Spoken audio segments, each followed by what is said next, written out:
So, yon. So, pag magsasagot tayo ng problem regarding hydrocarbon, kailangan, so, ulihin muna natin yung formulas. Yeah. Yung chemical formulas na dun sa 5 or 6 na conditions na binigay. So, kapag may theoretical air, kapag may insufficient air, ganon.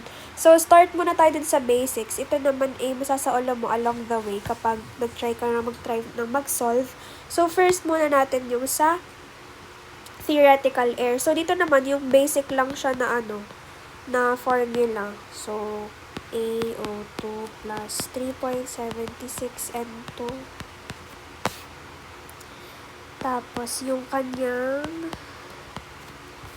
carbon dioxide plus CH2O plus TN2. So, ito lang yung simple form kapag 100% theoretical air siya. So, 100% TA. Yung palatandaan ko sa kanya. Tapos, ang sunod naman, kapag may excess air, kunwari, binigay sa problem na may 125% theoretical air, ganon. Yun ay, yung 25% doon, yun yung excess air natin na tinatawag. So, since excess air siya, magkakaroon lang tayo there ng 1 plus percent E. So, ito yung 0.25 kunwari for our example. And then, same lang siya dito. O2. Pero, madadagdagan siya ng oxygen dito sa ating reactant na part. Ito ay kapag sa excess air. So, yon, madadagdagan siya ng oxygen. Tapos, kapag naman insufficient air naman, since insufficient nga from the word itself, so magkakaroon naman tayo ng minus dito. So, yun lang yung mababago dun sa ating formula. And ang madadagdag naman sa kanya, instead of oxygen, ay carbon dioxide. Kasi, if makikita mo dun sa isang sample problem natin dun, may sinabi dun na yield 95% of carbon monoxide. Parang ganun. Or carbon dioxide. I'm not sure. Pero check din natin later. Yon. So, kapag insufficient air, siya ay minus percent E. Yan. So, same lang siya. And then, ang mababago lang sa kanya nga ay yung carbon monoxide. Not carbon dioxide. I'm sorry. Hindi siya hindi siya oxygen. Carbon monoxide. Tapos ito ay F. Ayan. So, yun ay kapag sa insufficient air. Tapos naman, ang isa pa natin ay kapag naman dun tayo sa incomplete. Ito kasing tatlong to, sa complete combustion ito. Ayan, don't forget that. Tapos, kapag naman sa incomplete combustion, same lang siya. Kunwari, 100% theoretical air. Dalawa lang din kasi dun sa ating incomplete. Ito ay sa complete. Kapag nagsasagot ka, pero if masasaulo mo na naman siya, pwedeng hindi mo na siya isulat. Or gawa ka lang ng mga palatandaan para mas madali mo siyang ma-figure out. Ganon. So, kapag ito, incomplete naman sa 100% theoretical air, ang madadagdag lang natin dito ay carbon monoxide. Ay, F pala yun siya. F. And then, ang isa pa nating condition is incomplete combustion naman with excess air. So, itong ating 1 plus E dyan, since excess air nga siya. Yan.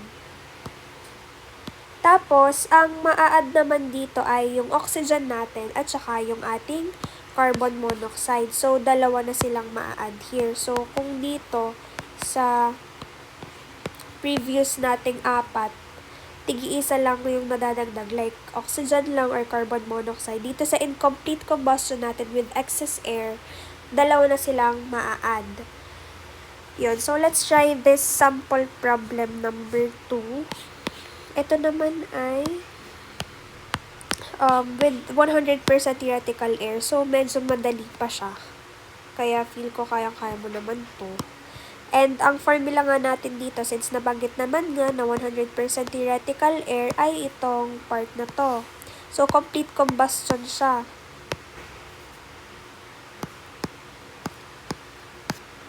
Yes, sobrang hirap. Tapos, okay, so let's start answering.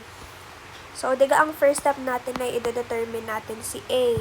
Ay, wait, i-determine muna pala natin ang fuel natin. So, ang fuel ay dodecane. So, ang number of carbons niya ay 12. Tapos, ang chemical formula niya ay C12H26. Since N yan. So, 2N plus 2. Yun. And then, ang A natin, formula is N plus M over 4. So, maging 12 plus 26 over 4. Ang A natin ay 18.5. Yan. Tapos, let's start with the input. E di, ito nga ang ating input. Ayan. So, sulat lang natin C12, H26, plus yung ating A na 18.5 na ating na-determine, A2. Dito yung part na to, very basic lang talaga siya since complete combustion nga siya, tas 100% theoretical air pa siya. So, yung maikli lang ng formula yung gagamitan sa kanya.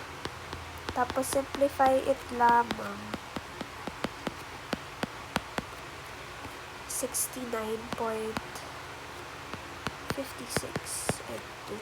So, okay na tayo sa input. So, sa output naman tayo na BCO2 plus CH2O plus BN2.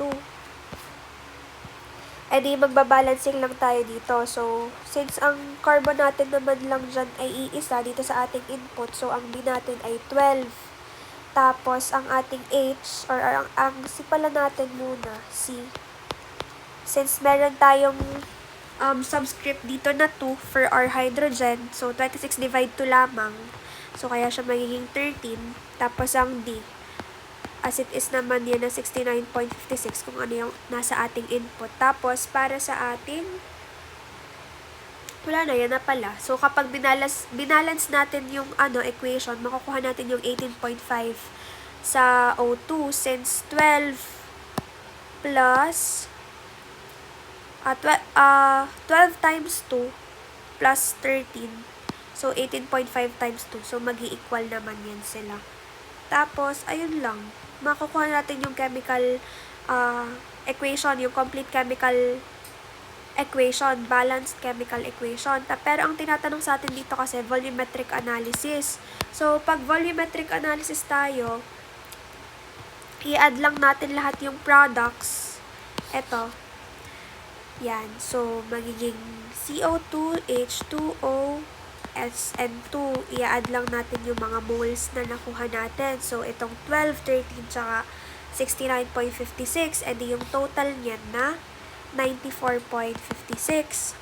Tapos, yun lang. So, for CO2, may tatlo tayong sagot dito kasi nga tatlo yung ating products there. Different pa siya dun sa tinatawag nating Orsat analysis kasi doon namang part na yun, wala tayong ina-add na water. So, let's try a sample problem din doon later on. So, yun lang. Diba ito yung 12, 13, tsaka 69.56. So, 12 divided by itong total na 94.56. Tapos, times 100% lang. And then, you'll get the answer na. Tapos, same process lang dito sa dalawang to. And then, yeah, tapos na tayo. Tapos, dito naman sa dew point for the products, ay yung parang sa PSET lang din natin. Dito, kailangan natin ng steam table. So, i-discuss na din natin yung sa pagkuha nung sa dew point temperature natin. So, to solve for that, ang ating formula there ay pH2O is equal to Pp times NH2O. Sorry for my handwriting. Tapos, total.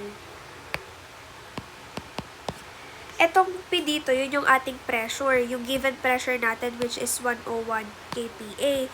Tapos, ito namang N dyan, yan yung number of moles na nakuha natin dito sa ating balancing ng equation. So, very important din na isulat mo yung final chemical balance equation para madali na lang sa'yo if ever man ipapakuha itong mga sumusunod.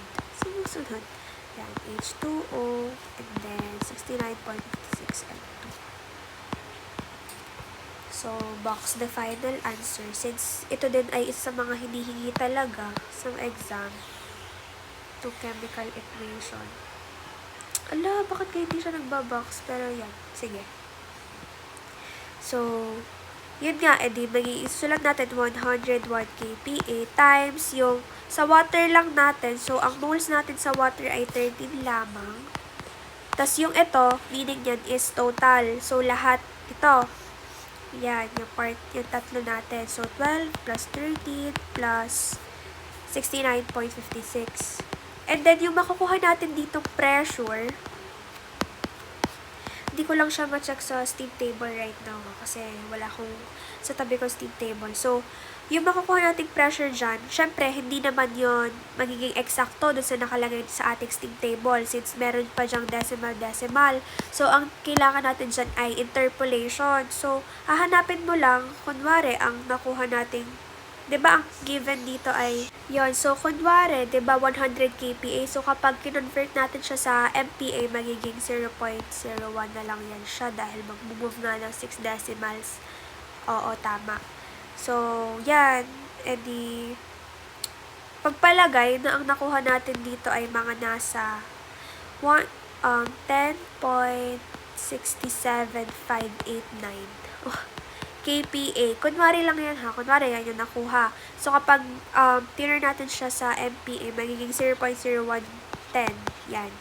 Sorry, magiging 0.02. Joke. Hindi ko pala sure if may 0.011 doon. So, pagpalagay na merong ganyan. MPa to ha. MPa. Tapos, yung hahanapin natin is yung temperature, malamang. So, hanap lang yan. Tapos, interpolate. We can get the final answer na. So, ganun lang sa dew point temperature. So, let's try another problem naman dun sa ating, ito ay excess air dito.